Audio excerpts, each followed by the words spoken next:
আসসালামু আলাইকুম এভরিওয়ান, নিয়ে আসলাম তোমাদের জন্য বোনের মৃত্যু গল্পের সিজন 2 4 নাম্বার পর্ব। তো চলো বেশি কথা না বলে গল্প শুরু করা যাক। আমি বললাম, তোর বেস্ট ফ্রেন্ড আমি, তাই তোর সবকিছু জানার অধিকার আমার আছে। রিয়া বলল, এত অধিকার ভালো না। আমি বললাম, আরে বল না।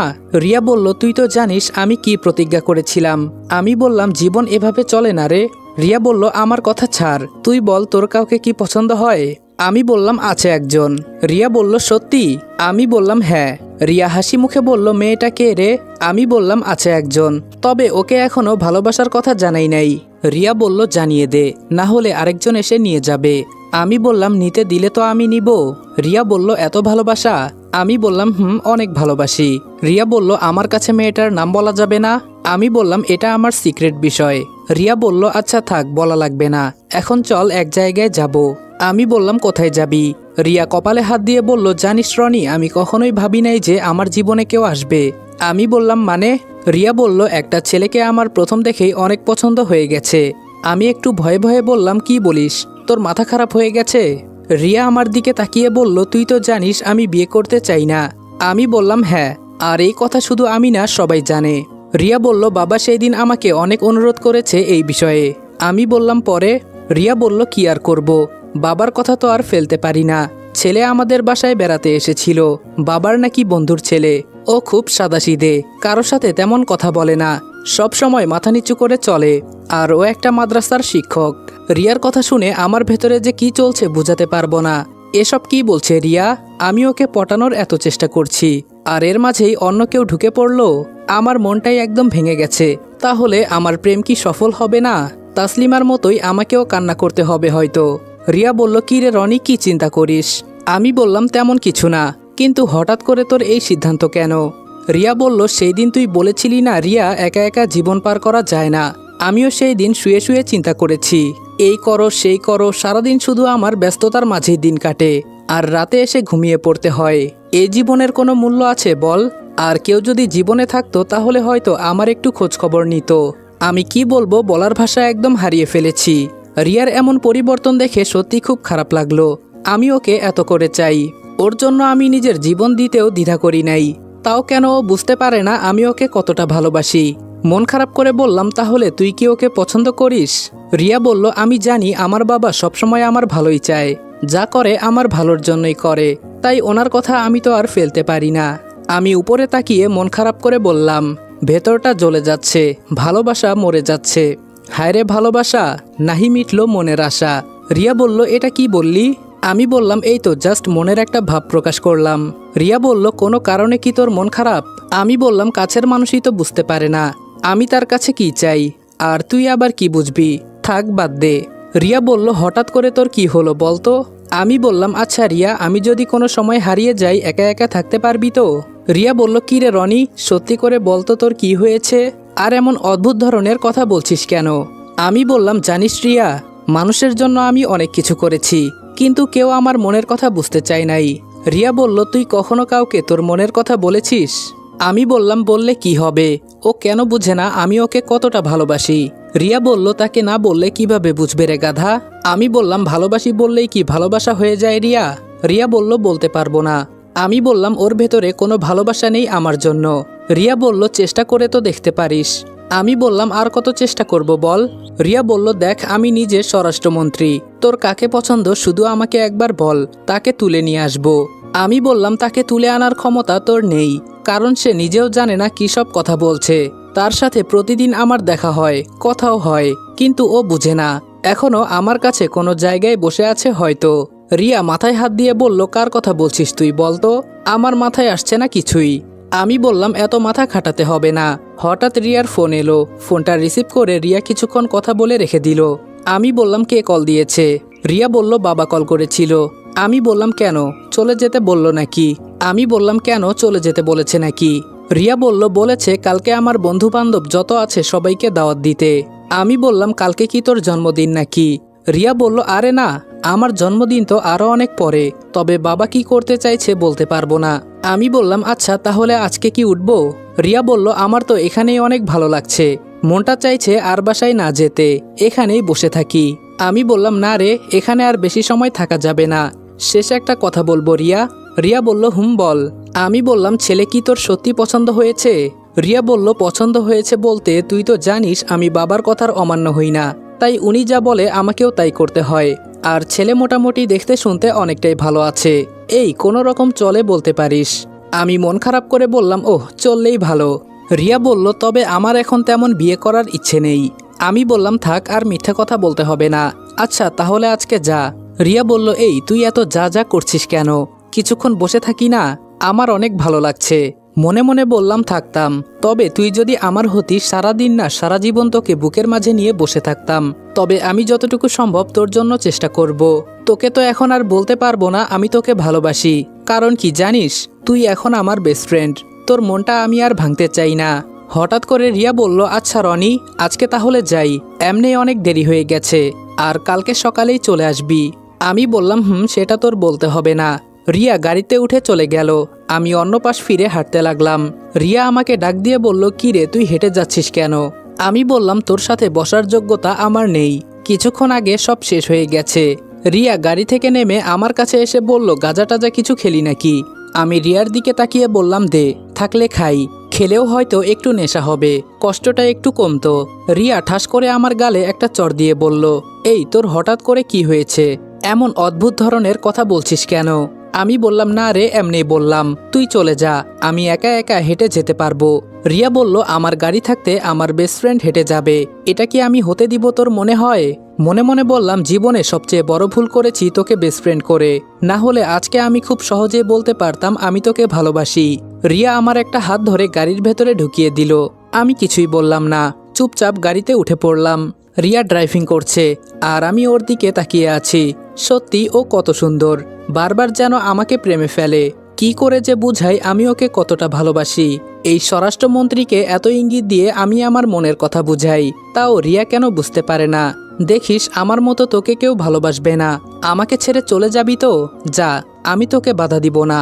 রিয়া বলল কি রে সেই কখন থেকে এভাবে তাকিয়ে আছিস আমার দিকে, বিষয়টা কি? আমি বললাম তোর মতো সুন্দর মেয়ে আমি কখনোই দেখি নাই। রিয়া বলল এতটা সুন্দর না আমি। আমি বললাম আমার কাছে তুই তো বিশ্ব সুন্দরী। রিয়া বলল দেখ রনি ফাজলামো করবি না একদম। আমি বললাম সত্যি কথা বলছি আমি। রিয়া বলল থাক থাক আর পাম দিতে হবে না। আমি বললাম তোকে যে বিয়ে করবে তার জীবন ধন্য। রিয়া বলল এতটা ভাগ্যবান আমি না। আমি বললাম আমার কাছে তুই অনেক স্পেশাল। রিয়া বলল সত্যি? আমি বললাম আমার কাছে তুই অনেক স্পেশাল, তোকে দেখে মাঝে মাঝে আমি মুগ্ধ হয়ে যাই, বলতে পারিস তোর মাঝে হারিয়ে যাই। রিয়া একটা হাসি দিয়ে বলল মামা তুই তো যে কোনো মেয়ে পটাতে পারবি, মেয়ে পটানো কোনো ব্যাপারই না তোর কাছে। মনে মনে বললাম আমার মনের কথা তুই বুঝলি না, মনের ব্যথা মনেই থেকে গেল। আমি বাসার সামনে এসে গাড়ি থেকে নেমে গেলাম। আমি বললাম আচ্ছা তাহলে আমাদের বাসায় আয়, একসাথে সবাই বসে কিছুক্ষণ আড্ডা দেই। রিয়া বলল না রে আজকে সময় নাই, আমাকে যেতে হবে, আর কালকে বাবা কি করতে চাইছে দেখি আগে বাসায় গিয়ে। আমি বললাম আচ্ছা তাহলে যা। রিয়া গাড়ি ঘুরিয়ে চলে গেল। মনে মনে চিন্তা করছি কালকে কি হতে চলেছে, এখনও তো কিছুই বুঝতে পারছি না। আমার কেমন জানি একটু ভয় করছে। ধুর এত ভয় পেয়ে আমি কি করব, যা হবার তা তো হবেই। রিয়ার বিয়ে হবার আগ পর্যন্ত আমি চেষ্টা করব, তবে পারবো কি পারবো না সেটা পরের বিষয়। শুনেছি চেষ্টা করলে নাকি সফল হওয়া যায়, আমিও চেষ্টা করি। যদি সফল হয়ে যাই, ভেতরে গিয়ে দেখি মাহি আর মিতু বসে বসে টিভি দেখছে। আমি বললাম কি রে আপু কখন এলি? মিতু বলল এই তো রনি কিছুক্ষণ আগে। এতক্ষণ কই ছিলি তুই? আমি বললাম এই তো আপু, স্বরাষ্ট্রমন্ত্রীর সাথে বসে কিছুক্ষণ আড্ডা দিলাম। মাহি বলল জানিস আপু ইদানিং ভাইয়ার ওনার সাথে খুব ভাব।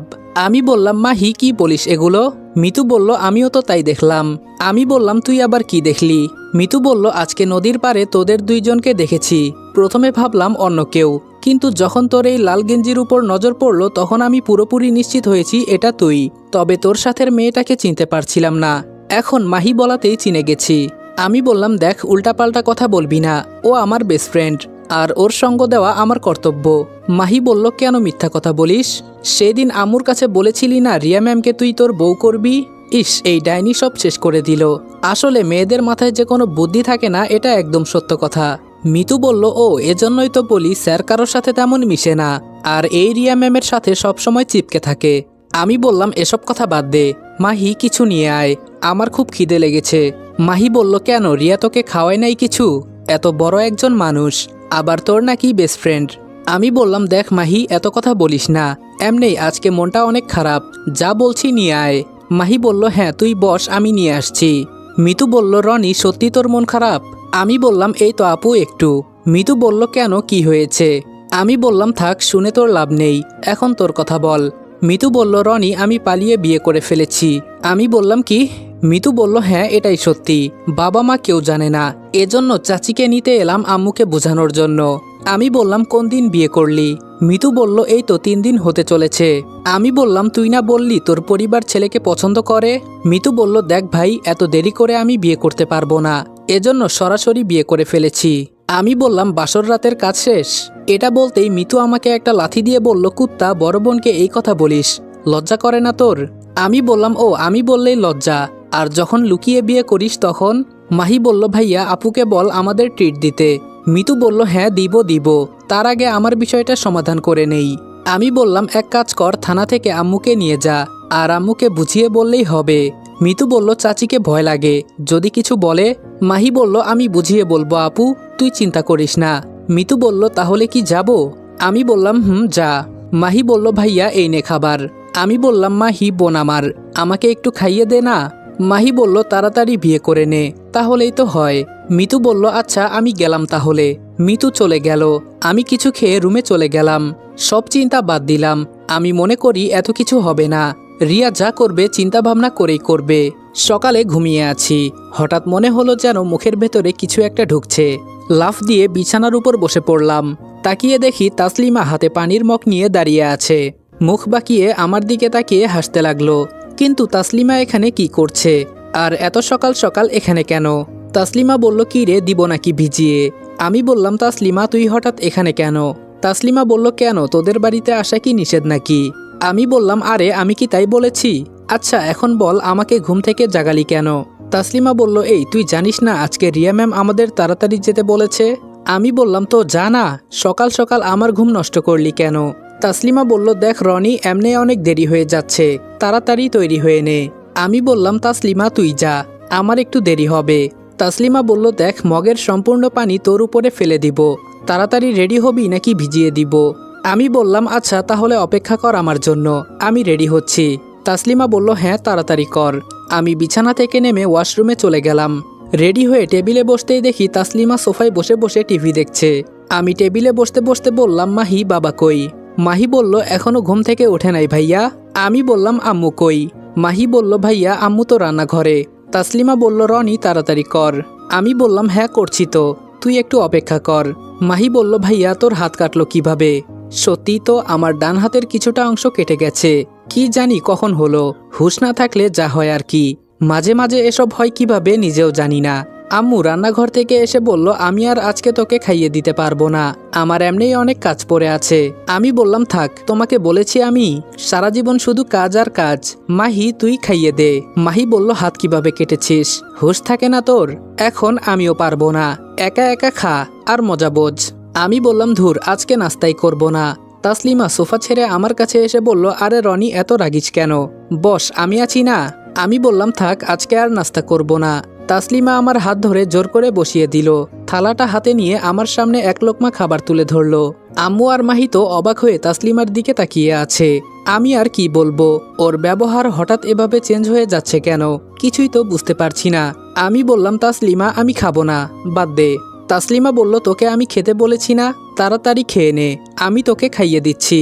আমি আর না করতে পারলাম না, কেমন জানি একটু মায়া লাগলো ওর দিকে। খেতে খেতে তাসলিমার চোখের উপর নজর পড়ল, কেমন জানি একটা মায়াবী ভাব আছে ওর চোখে। তাড়াতাড়ি মাথা নিচু করে নিলাম, কি করছি আমি? একজনের মায়ে পড়েই আমার জীবন শেষ, আরেকজনের মায়ে পড়লে না জানি কি হয়। খাবারের মাঝে হঠাৎ দেখি রিয়ার ফোন। আমি খাবার রেখে বললাম আমার হয়ে গেছে, তাসলিমা তুইও কিছু খেয়ে নে। ফোনটা রিসিভ করতেই রিয়া আমাকে বলল কি রে কই তুই? আমি বললাম রিয়া আজকে কি তোর বিয়ে নাকি? রিয়া বলল দেখ রনি একদম ফাজলামো করবি না, তুই জানতি আজকে আমাদের বাসায় অনুষ্ঠান আছে। আমি বললাম হ্যাঁ বলেছিলি, তবে মনে ছিল না, কিন্তু দেখ সকাল সকাল তাসলিমা এসে আমার ঘুম ভাঙিয়ে দিল। রিয়া বলল ভালো করেছে, এখন তাড়াতাড়ি চলে আয়, তোর জন্য অপেক্ষা করছি আমি। আমি বললাম একটু দেরি হবে, কিছু মনে করিস না তুই। রিয়া বলল তোকে নিয়ে আর পারি না, তাসলিমাকে পাঠিয়ে দে আর তাড়াতাড়ি চলে আয় তুই। ফোনটা রেখে তাসলিমাকে চলে যেতে বললাম। তাসলিমা বলল, কিন্তু রনি, আমি সেই কখন থেকে তোর জন্য দাঁড়িয়ে আছি, আর তোকে রেখেই চলে যাব? তাহলে এই দাঁড়িয়ে থাকার কি মানে? আমি বললাম, আমি বলেছি তো আমার একটু দেরি হবে, তুই চলে যা। এরপরেও তো আমার জন্য দাঁড়িয়ে আছিস, এখন আমার কিছু করার আছে বল? আর ম্যাম তোকে বলেছে তাড়াতাড়ি যেতে, আর তুই যা, আমি একটু পরেই চলে আসব। তাসলিমা বলল, আচ্ছা তাহলে আমি গেলাম, তুই তাড়াতাড়ি চলে আসবি। আমি বললাম, আচ্ছা যা, আমি আসছি। তাসলিমা দরজা পর্যন্ত গিয়ে থেমে গেল, আবার পেছনে আমার দিকে তাকালো। আমি বললাম, কি হয়েছে আবার? এবার তাসলিমা একটু লজ্জার ভাব নিয়ে আমার দিকে তাকিয়ে বলল, রনি, দেখ তো আমাকে কেমন লাগছে। আমি বললাম, ও মা, তোকে আবার নতুন করে দেখার কি আছে? তবে তাসলিমার এই কথায় ওর উপর নজর পড়তেই দেখি ও কালো শাড়ি পরে আসছে, দেখতে বেশ সুন্দর লাগছে। তবে আমি নিজের নজর কন্ট্রোল করার চেষ্টা করলাম, আমার জন্য তো রিয়া আছে। আর হঠাৎ করে তাসলিমার মাঝে এমন পরিবর্তন কেন, এটাই তো আমার মাথায় আসছে না। আজকে 2 দিন ধরে কেমন যেন অদ্ভুত অদ্ভুত আচরণ করছে আমার সাথে। তাসলিমা বলল, রনি, কি হলো তোর? আম্মু বলল, ওর কথা আর বলিও না, তবে তোমাকে এই শাড়িতে খুব সুন্দর লাগছে মা, একদম পরীর মতো। তাসলিমা লজ্জার ভাব করে বলল, ধন্যবাদ আন্টি। আচ্ছা রনি, তাড়াতাড়ি চলে আয়, আমি গেলাম। তাসলিমা যেতেই আম্মু আমার চুলের মুঠি ধরে বলল, রনি, আজকাল তুই এসব কি শুরু করলি বলতো? আমি বললাম, আম্মু, ব্যথা পাচ্ছি, আগে চুল ছাড়ো তারপরে বলি। আম্মু বলল, দেখ বাবা, আমি যা আন্দাজ করতে পারছি বিষয়টা একদমই ভালো লাগছে না। মাহি বলল, আম্মু, বিষয়টা আমারও ঠিক লাগছে না। খাবারের সময় তোমার ছেলের নজর দেখো নাই কিভাবে তাকিয়েছিল? আমি বললাম, আম্মু, আর কিছু বলতে হবে না তোমার। আম্মু বলল, আচ্ছা তুই কি করতে চাইছিস বলতো? আমি বললাম, আম্মু, আমি বুঝতে পারছি না তাসলিমা হঠাৎ করে আমার সাথে এমন ব্যবহার করছে কেন। মাহি বলল, আচ্ছা ভাইয়া, তুই সত্যি করে বল, তুই কি রিয়া ম্যামকে বিয়ে করতে চাস? একদম মন থেকে বলবি। আমি বললাম, আর যাই কিছু হোক না কেন, তোর ভাবি হবে রিয়া ম্যাম, এটা জেনে রাখিস। আম্মু বলল, সবকিছু সামলাতে পারবি তো? আমি বললাম, মাঠে যেহেতু নেমেছি, গোল দিবই, তুমি চিন্তা করো না আম্মু। আচ্ছা আমি গেলাম, আমার দেরি হয়ে যাচ্ছে। আম্মু বলল, হ্যাঁ যা, আর নতুন করে আবার কোনো ঝামেলা তৈরি করিস না। আমি বললাম, ঝামেলা যদি আমার পিছু না ছাড়ে তাহলে আমি কি করব? বাহিরে এসে একটা রিক্সা নিয়ে রিয়া ম্যামের বাসার উদ্দেশ্যে রওনা দিলাম। রিয়া ম্যামের বাসার সামনে এসে রিক্সা ভাড়া মিটিয়ে ভেতরে যেতে লাগলাম। হঠাৎ একজন পুলিশ অফিসার আমার পথ আটকে দাঁড়ালো। আমি বললাম, কি ব্যাপার স্যার, আমাকে ভেতরে যেতে দিন। অফিসার বলল, ভেতরে তো যাবেই, তার আগে তোমার আইডি কার্ড দেখাও। পকেটে হাত দিয়ে দেখি আইডি কার্ড নাই। ধুর, তাসলিমার জন্য তাড়াহুড়ো করতে গিয়ে এসব হয়েছে। আমি বললাম, সরি স্যার, মনে হয় বাসায় রেখে এসেছি, তবে আপনি গিয়ে রিয়া ম্যামকে আমার কথা বললেই চিনে ফেলবে। অফিসার বলল, আপনার মতো অনেকেই আছে, তাদেরকে আমি ভেতরে যেতে দিব? না জানি ভেতরে গিয়ে কি করেন। আর তাছাড়া আজকে বিশেষ একটা অনুষ্ঠান চলছে, সব বড় বড় নেতারাও এখানে এসেছে, এখন যেতে পারেন আপনি, আমাকে বিরক্ত করবেন না। আমি বললাম, আমি ওনার পার্সোনাল বডিগার্ড। অফিসার বলল, আপনি এখান থেকে যাবেন নাকি? হঠাৎ রিয়ার বাবাকে দেখলাম কার সাথে যেন কথা বলছে। আমি ডাক দিয়ে বললাম, আঙ্কেল। উনি আমার দিকে তাকিয়ে একটা হাসি দিলেন, ফোনটা হাতে নিয়ে আমার দিকে আসতে আসতে বলল, কি খবর রনি সাহেব? আমি বললাম, এই তো আঙ্কেল, অনেক ভালো, আপনি ভালো আছেন? আঙ্কেল বললেন, আমাকে আঙ্কেল বলার ক্ষমতা তোমার নাই, তাই স্যার বলে ডাকবে। আর শুনেছি তোমাকে নাকি আমার মেয়ে বেস্ট ফ্রেন্ড করেছে। আমি বললাম, সেটা আপনার মেয়েকে জিজ্ঞেস করলে খুশি হব, আর আমি আপনাকে বলতে বাধ্য নই আপনার মেয়ে আমাকে কি বানালো আর না বানালো, সেটা আমাদের একান্ত ব্যাপার। আঙ্কেল বললেন, ইদানিং তো দেখি খুব উড়ছো, বেশি উড়লে ডানা কেটে ফেলবো, এটা মনে রেখো। তো এখন বলো এখানে কি চাই? আমি বললাম, ভালো রূপী মুখোশ তাহলে দেখিয়ে দিলেন। আঙ্কেল বললেন, আমি ভালো তোমাকে কে বলেছে? ধুর, কার সাথে আমি এত কথা বলছি, এখান থেকে চলে যা, ভুলেও এখানে আসবি না। এর মাঝেই তাসলিমা আর রিয়া ম্যাম আমার দিকে আসতে লাগলো। রিয়া বলল, কি রে রনি, তোর আসতে এত দেরি হলো কেন? আমি বললাম, আমার নাকি ভেতরে যেতে কার্ড লাগে, আর কি সব সিকিউরিটি গার্ড রাখিস, আমাকে চিনে না পর্যন্ত। রিয়ার বাবা আমাকে বলল, আরে বাবা, ও তোমাকে চিনতে ভুল করেছে, আসো আসো ভেতরে আসো। একটু ভালো মানুষ সেজেই বলল কথাটা। রিয়া, এইদিকে আয় তো একটু। রিয়াকে নিয়ে এক সাইডে এসে বললাম, এই এখানে কিসের অনুষ্ঠান হবে? রিয়া আমার দিকে একটু রাগী দৃষ্টিতে তাকিয়ে বলল, তুই কথা বলবি না, এত দেরি করে আসলি কেন? আমি বললাম, সরি রিয়া, তুই তো জানিস আমার একটু লেট হয়। রিয়া বলল, আর মিথ্যে কথা বলতে হবে না, এখন ভেতরে চল। আমি বললাম, রিয়া, এত সাজুগুজু করলি যে আজকে? রিয়া বলল, আরে আমি এসব করতে চাই নাই, বাবা কাদের নিয়ে আসছে এখানে, ওরা আমাকে সাজিয়ে দিয়ে গেছে। আমি বললাম, তোর কপালে একটু হাত দিব? রিয়া বলল, কি করবি? আমি বললাম, একটা চুমু দিব। রিয়া আমার দিকে অগ্নি চোখে তাকিয়ে বলল, ফাজলামো করিস? আমি বললাম, তো কি বলবো, হাত দিয়ে কেউ চুমু দিতে পারে? রিয়া বলল, বাজে কিছু করবি না তো? আমি বললাম, ধুর থাক তুই, তোর সাথে আর কথাই বলবো না। আমাকে বিশ্বাস করতে পারিস না তুই। রিয়া আমার একটা হাত ধরে বলল সরি। আমি বললাম তুই আমার বেস্ট ফ্রেন্ড, তোর অনুমতি নিয়ে আমি সবকিছু করি। কখনো আমার কারণে তুই কোনো বিপদে পড়েছিস বল? আর মানুষের বেস্ট ফ্রেন্ডের মাঝে কত সুন্দর সম্পর্ক দেখি, দেখলে মনে হয় যেন গার্লফ্রেন্ড বয়ফ্রেন্ড। জিজ্ঞেস করলে বলে আমার তো বেস্ট ফ্রেন্ড। আর আমি তোর বেস্ট ফ্রেন্ড হয়েও না তোর সাথে একটু ভালো করে কথা বলতে পারি আর না কোনো আবদার করতে পারি। রিয়া আমার দিকে অসহায় দৃষ্টিতে তাকিয়ে বলল, সরি রনি, আমার কাছে এত কিছু আশা করিস তুই, আর আমি তোর জন্য কিছুই করতে পারি না। এবার আমি রিয়ার কপালে হাত দিয়ে টিপটা সুন্দর করে কপালে দিয়ে দিলাম। রিয়া চোখ বন্ধ করে ফেলল। জায়গাটা দূর থেকে এতটা দেখা যায় না, তাই কেউ হয়তো আমাকে আর রিয়াকে দেখতে পারতেছে না। আর তাসলিমাকে দূরে রেখে আসছি। আমি জানি ও থাকতে কেউ এই জায়গা দিয়ে যেতে পারবে না। রিয়া এবার আমার দিকে তাকিয়ে বলল, জানিস রনি, এখন কেন যেন আজকাল আমি সুখের স্বপ্ন দেখি। আমি একটা হাসি দিয়ে বললাম, রিয়া তুই সুখে থাক, এটাই আমি সবসময় চাই। রিয়া বলল, রনি এখন ভেতরে চল, এমনি অনেক দেরি হয়ে গেছে, পরে কেউ সন্দেহ করবে। আমি বললাম, সবাই জানে আমি তোর বডিগার্ড, তাই আমি জানি কেউ কিছু মনে করবে না। রিয়া বলল, আরে তাড়াতাড়ি চল তো, ও মনে হয় দাঁড়িয়ে আছে। আমি বললাম, এই নীল শাড়িতে তোকে নীল পরীর মতো লাগছে, সত্যি মনে হচ্ছে আজকে যেন তোকে আমি নতুন করে দেখলাম। রিয়া বলল, থাক আর বলতে হবে না, পরে কি থেকে যে তুই কি বলে ফেলবি নিজেও বলতে পারবি না। আমি বললাম, সত্যি তোকে খুব সুন্দর লাগছে, যে কোনো ছেলে তোকে এই অবস্থায় দেখলে তোর জন্য পাগল হয়ে যাবে। রিয়া এবার লজ্জা নিয়ে আমার মুখের দিকে তাকিয়ে বলল, সত্যি? আমি বললাম, হ্যাঁ, আমি তোর বেস্ট ফ্রেন্ড, আমি কি তোকে মিথ্যা বলতে পারি? রিয়া এবার একটু লজ্জা পেয়ে বলল, চল রনি, আমাদের দেরি হয়ে যাচ্ছে।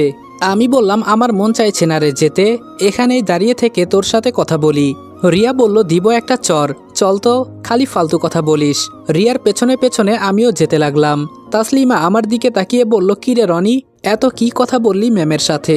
আমি বললাম, আমার বেস্ট ফ্রেন্ড রিয়া, আমি তাকে কি বলবো না বলবো সেটা আমার বিষয়। তাসলিমা বলল, সত্যি তুই অনেক ভাগ্যবান। আমি তাসলিমার দিকে তাকিয়ে বললাম, কেন? তাসলিমা হাসতে হাসতে বলল, রিয়া ম্যামের বডিগার্ড তুই, বিষয়টা চিন্তা করা যায়, তিনি একজন দেশের স্বরাষ্ট্রমন্ত্রী। আমি বললাম, এত চিন্তা করতে হবে না, এখন চল দেখি ম্যাম কি করে। তাসলিমা বলল, রনি চুলগুলো আঁচড়ে নে, কেমন যেন পাগলের মতো লাগছে তোকে। আমি বললাম, পাগল হতে পারলেও অনেক ভালো হতো, কোনো চিন্তা থাকতো না। তাসলিমা বলল, রনি খুব করে আজকে তোকে একটা কথা বলতে ইচ্ছে করছে। আমি তাসলিমার দিকে তাকিয়ে বললাম, তোর গালগুলো এমন লাল হয়ে যাচ্ছে কেন? তাসলিমা বলল, ধুর যা তো তুই, এমনভাবে বলিস আমার কি লজ্জা করে না? আমি বললাম, বুঝলাম না কি এমন বলে ফেলেছি, আর এত লজ্জার কি আছে? তাসলিমা বলল, তুই বুঝবি না। রিয়া ম্যাম ইশারা করতেই আমি আর তাসলিমা গিয়ে বডিগার্ডের মতো ম্যামের পেছনে গিয়ে দাঁড়ালাম। হঠাৎ করে রিয়ার বাবা সবাইকে উদ্দেশ্য করে বলতে লাগলো, আপনারা তো সবাই আমার মেয়ের কথা জানেন। আমি বললাম, কি রে রিয়া, নতুন করে আবার নির্বাচন করবি নাকি যে তোর বাবা তোর কথা সবাইকে বলছে? একটু আস্তে করেই বললাম এই কথা। রিয়া আমার পায়ে লাথি দিয়ে চোখ লাল করে তাকিয়ে বলল, চুপ করতে। রিয়ার বাবা আবার বলতে লাগলো, আমি স্পষ্টভাবে আপনাদের বুঝিয়ে বলি, তাহলে বুঝবেন। আমার মেয়ে সেদিন বলেছিল ও নাকি বিয়ে করবে না, ও সেই দিন আমার উপর রাগ করে এই কথা বলেছে। এখন ওর সব রাগ শেষ হয়েছে, তাই আমি বলতে চাইছি খুব শীঘ্রই আপনারা আমার মেয়ের বিয়ের আমন্ত্রণ পাবেন, খুবই তাড়াতাড়ি। আর ছেলেটাও খুব ভালো, ছেলেটা আমার বন্ধুর, খুব শীঘ্রই ওদের বিয়ের কথা বলা হবে। আপনারা সবাই আমার মেয়ের জন্য দোয়া করবেন। এটা শুনেই আমার কলিজার ভেতরে একটা মোচড় দিল, মনে হচ্ছে যেন আমার ভেতরে তুফান সৃষ্টি হচ্ছে। তার মানে রিয়া সেই দিন যা বলেছে সব কি সত্যি? এটা মানা যাবে না। রিয়া চলে গেলে আমার কি হবে? আমি তো ওকে অনেক ভালোবাসি, আমি কি ওকে ছাড়া থাকতে পারবো? কখনো না। আচ্ছা, রিয়া কি এই বিয়েতে রাজি? আরে ও রাজি হবে কেন? আমার মনে হয় ওর বাবা ওর সাথে জোর করে বিয়ে দিচ্ছে, কিন্তু আমি বেঁচে থাকতে এটা হবে না। আমি যে রিয়াকে অন্য কারো ঘরের বউ হতে দেখতে পারবো না। ওর বিয়ে হলে তো আমি শেষ হয়ে যাব, আমার সব স্বপ্ন শেষ হয়ে যাবে। হঠাৎ তাসলিমা আমার সামনে হাত রেখে বলল, কি হয়েছে রনি? আমি বললাম, কিছু না। তাসলিমা আস্তে করে বলল, তোর চোখ লাল হয়ে গেছে কেন? আর হঠাৎ করে তোর কি হলো? মনে হচ্ছে যেন চোখ দিয়ে পানি পড়বে। রিয়া ম্যাম চুপ করে দাঁড়িয়ে আছে, কোনো কথা বলছে না। আর রিয়ার বাবা মাইক হাতে নিয়ে কথা বলছে, তবে আমার কানে শুধু এটাই ভেসে আসছে, খুব শীঘ্রই রিয়ার বিয়ে হবে। তাসলিমা বলল, রনি কি চিন্তা করিস? মন খারাপ নাকি তোর? আমি বললাম, এখানে দাঁড়িয়ে থাক, আমি একটু চোখে পানি দিয়ে আসি। তাসলিমা বলল, কি হয়েছে? আমি বললাম, চোখে কি জানি পড়েছে। তাসলিমা বলল, সাইডে আয়, আমি দেখে দিচ্ছি। আমি বললাম, তার দরকার নেই। রিয়া ম্যামের থেকে সরে যেতেই রিয়া আমার দিকে আড়াল চোখে তাকালো। তাসলিমা রিয়ার কানে কি জানি বলতে লাগলো, হয়তো আমার কথা বলছে। ওয়াশরুমে গিয়ে চোখে পানি দিতে লাগলাম। মনটাকে মানাতে পারছি না, বুক ফেটে কান্না আসতে চাইছে। কি বলল এটা? কিছুতেই মানতে পারছি না আমি, তাও নিজেকে কন্ট্রোল করলাম। রিয়াকে নিয়ে আমার অনেক স্বপ্ন বোনা আছে, দরকার হলে রিয়ার বাবার পায়ে পড়বো এর জন্য। আবার আগের জায়গায় গেলাম, গিয়ে দেখি রিয়া ম্যাম নেই। পেছনে তাকিয়ে দেখি ওখানেও নেই। আশেপাশে তাকিয়ে খোঁজার চেষ্টা করছি। হঠাৎ তাসলিমা কই থেকে আমার কাছে এসে বলল, আসসালামু আলাইকুম এভরিওয়ান। বোনের মৃত্যু গল্পের সিজন 2 4 নাম্বার পর্ব এখানেই শেষ করলাম। ভিডিওটা ভালো লাগলে লাইক এবং কমেন্ট করে দিবা, আর চ্যানেলে নতুন হলে সাবস্ক্রাইব করতে ভুলবে না। তো দেখা হচ্ছে নেক্সট ভিডিওতে। ততক্ষণ ভালো থাকবা, সুস্থ থাকবা। আল্লাহ হাফেজ।